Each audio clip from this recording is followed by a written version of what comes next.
Hi everyone, it's Ride1940 here, and we're doing another instant action mission with the F-14. This time it's on the Syria map, and it's a BVR mission, but unlike the other one we did in the Persian Gulf, this one we're on our own, and we're going up against two Syrian MiG-29s.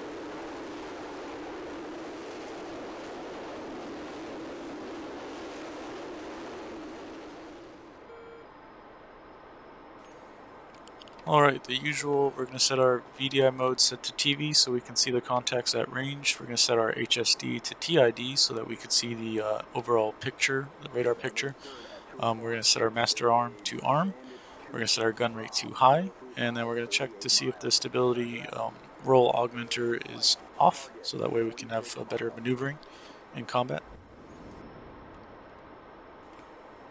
So Jester is able to lock up the first MiG-29. We're going to close to about 40 nautical miles, and then we'll open fire with our first Phoenix missile shot.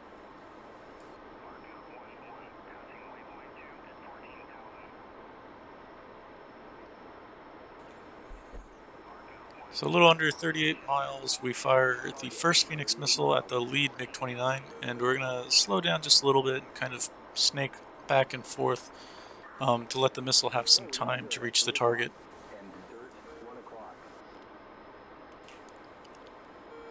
So at this point, we also get a message saying that there are two MiG-21s that have been scrambled and are inbound to us, and we are instructed to quickly eliminate the MiG-29s, and hopefully that will deter the MiG-21s from continuing their intercept. If they don't, we still have to wait 6 minutes for our relief to arrive on station, and we might have to mix it up with the MiG-21s. So the way that this scenario is set up, if we head east, we'll encounter heavy SAM resistance at a very short range. So I think there's SA-6s and SA-2s and stuff out there. So we need to kind of keep some spatial awareness and not drift off to the east too much and avoid any SAM fire. So the first MiG-29 is splashed by our Phoenix missile shot, and now the hunt is on for the second one.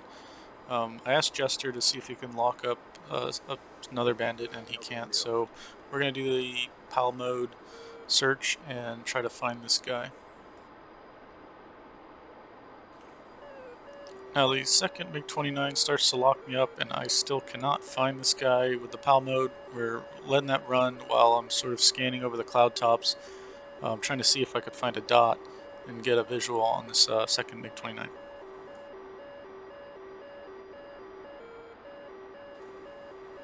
Alright, the MiG-29's fired on us, and about the same time we track him on our radar, so we're going to fire a Phoenix missile shot immediately. This is about 10 nautical miles, and we're going to start to evade. At this range, the missile should be able to track by itself, so we're not worried about that if we break the lock. So I am diving, and I am beaming the missile, or where I assume the missile is coming from. And at the same time, I'm also looking over to see what the bandit's doing, and that I am watching also the missile trail from my Phoenix missile to see it tracking.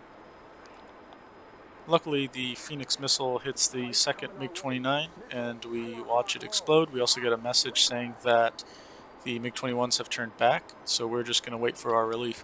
Now, if that missile had missed, because I was watching it over my shoulder, I could see that the MiG-29 was turning away, so I would have felt really clear and open to turn back into him to fire a second shot. Now, keeping in mind that we can't go too far east because of the SAM threat. So Jester calls out that there's a missile at 4 o'clock, and so we turn away. I'm pretty sure this is a radar-guided missile that had gone stupid from the MiG-29 being shot down, but just to play it safe, we turn away from it and start to climb a little bit. Eventually, another group of F-14s takes over the cap, and we are relieved, so we're going to start heading, I think, 100 miles to the north there to reach our aircraft carrier for recovery.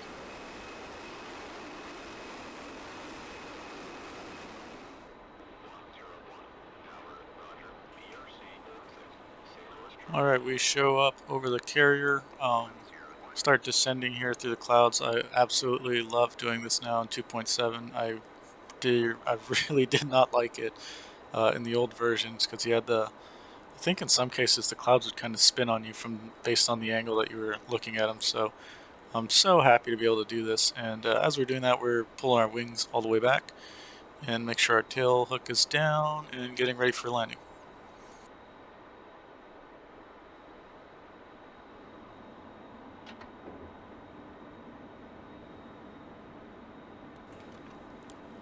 All right, so we've gone into our brake and we're at the point where we're dropping our gear. And actually, I'm quite puzzled by this because I'm not sure why this time around my AOA indicator lights don't seem to come on, or I think they come on intermittently. I could never figure that out.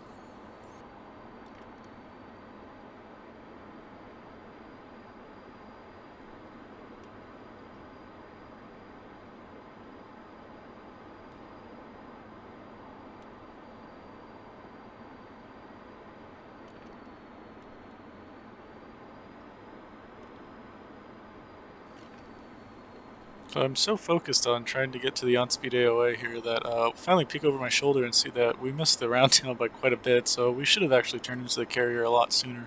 So we'll go ahead and do that right now.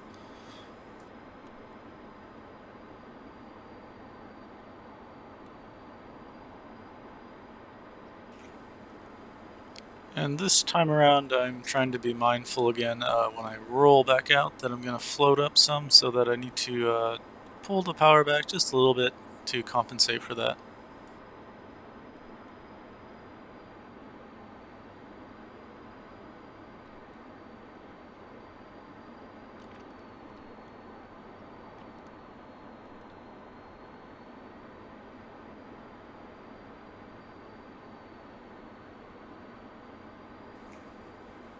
Now we are so far back behind the carrier that we're actually low on the glide path, so I'm just going to maintain this altitude until we intercept it and then we start to talk to the LSO.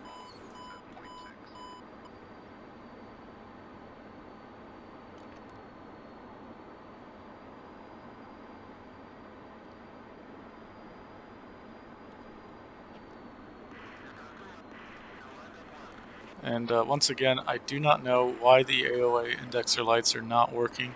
So if anybody knows, please leave a comment and tell me what I've missed, because I know I'm missing something. Usually I like to look at the ball and then the AOA indexer lights at the same time, and then the center line when I'm landing, but I just can't do that here. And it's kind of critical because I need to practice more. I'll say that is a bit of an improvement. We didn't get the wave off lights, so that's really good. And I think last time when we landed, it was a 1 wire, so this time it's a 2 wire. So we're working our way up to the 3 wire.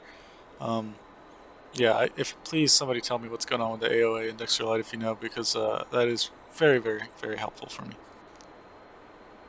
And here I have like a little brain fart trying to maneuver the wings into their oversweep position so that we can save some space on the carrier deck here. I keep forgetting that you actually need to pull it out first and then pull it back and do it that way, but we get there.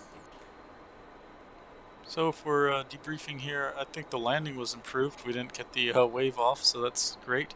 Um, Next time we'll try to, keep focus on the round down and know when we have to turn in so we're not floating 2 nautical miles behind the ship.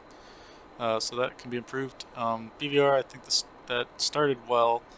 When we had the second big fire on us, what I really should have done, and I wasn't quite thinking about it at the moment, was if you flip your ACM cover up, if you're firing a Phoenix missile, it'll go live like right off the rail.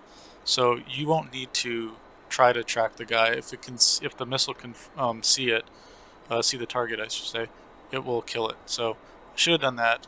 We'll keep that in mind if that ever happens again. So I think that's it. It was a fun mission. So thank you guys for watching.